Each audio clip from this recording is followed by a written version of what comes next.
saka sa mapagmahal sa entertainment press. Oo. And we really appreciate that. Ang layo mo sa iba na parang ang mahal lang yung social media accounts nila and masyadong tiwala dun sa account na nila. Bakit ganun katiwala mo sa amin na we can help promote your projects? Actually, Tito Jun, it's not just about sa, alam niyo, yung may makukuha ako mula sa inyo na ipopromote yung mga projects ko. It's not all about that. Parang for me, yung pakikipagkapwa-tao, yung pakikisama, kahit naman po kanino dapat, iisa lang po kung paano mo ituring o iisa lang kung paano ka makikisama sa kanila.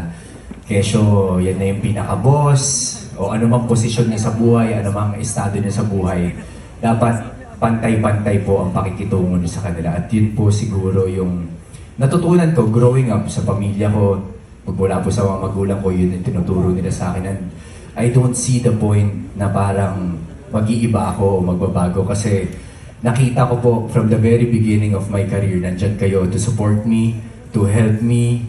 So, malaki po yung pasasalamat ko po sa inyong lahat.